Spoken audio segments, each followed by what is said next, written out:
Okay, comp folks, this is where the rubber meets the road this week, right? We're going to be pushing out our first paper. And please, just as a couple reminders, make sure that you are looking back through assignments I've graded. I try to put comments that are meaningful on those assignments, and they may help you for future assignments to for improvement and things like that. If you have any questions about how I graded something or you see an error, probably the most common error I make is I'll hit a 5 instead of a 25, and when I mean to give you full credit, and you'll end up with 5 points. I try to look for that, but you're good at catching those things. So do double check your grades to make sure that I haven't done anything like, fat fingered anything for you.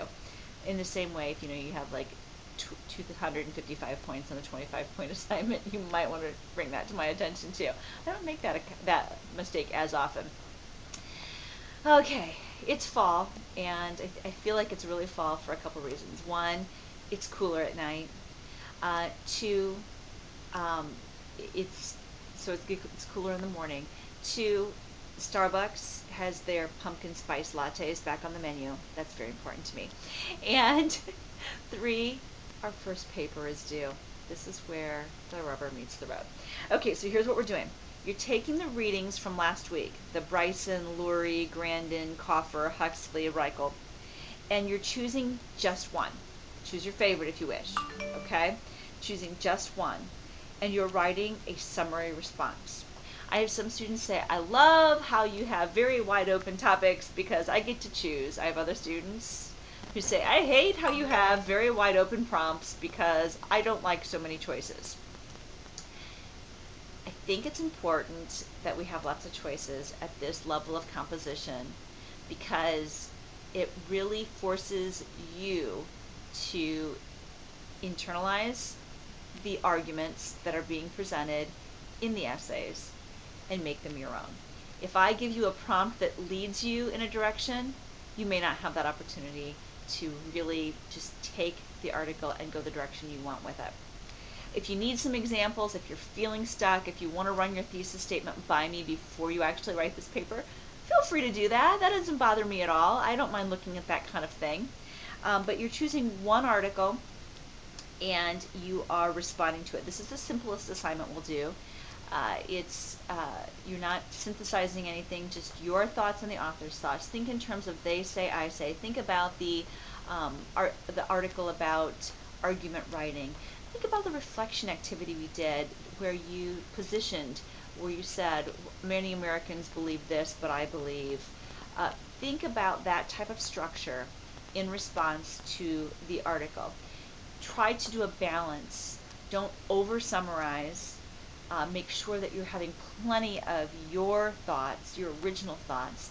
You may go paragraph by paragraph in structure. For example, you may make one point that the author says and respond to one point, another point the author says and respond to that point, or you may do a chunk of summary followed by a chunk of your own thoughts. Either approach is perfectly fine. A couple things I want to make sure that you are clear on.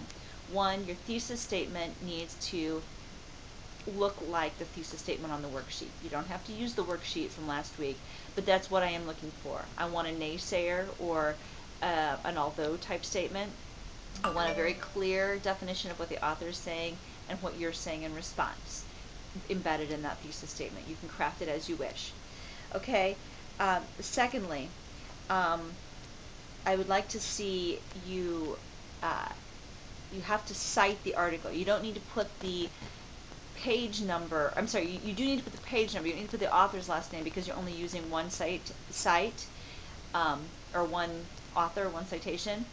Do not use outside sources. This is only your ideas. Okay, I really would like this just to come out of you. I'd even like you to avoid looking for samples. I'd like to see just something that's in your mind about this. The next part of this is make sure that you're making it clear why your argument is relevant. Answer the inherent question, so what? As a reader, we need to know, so what? Why are you making this point? What relevance does it have? Why is it important that we think about this argument? So you need to explore beyond the obvious in essence. And then finally, there is a difference between citing and quoting.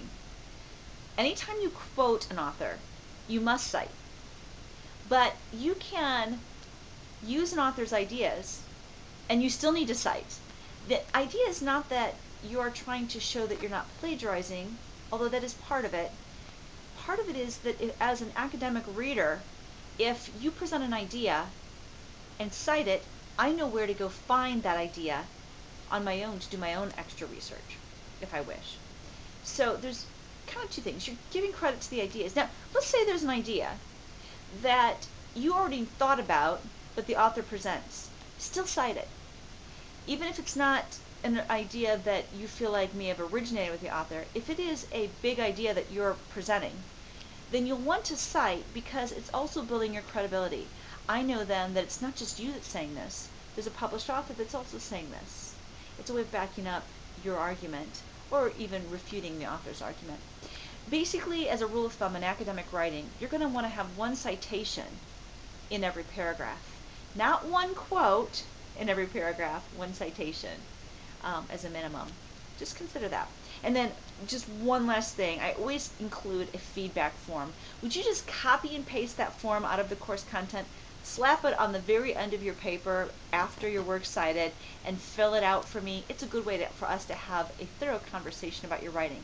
Do include the chart part, and if you could, when you have your copy and paste options, paste with the very farthest to the left option. It will keep the chart looking like a chart, because I like to highlight the chart and give you comments that way. So if you don't use the source formatting option, then it does something goofy and it's hard to read the chart.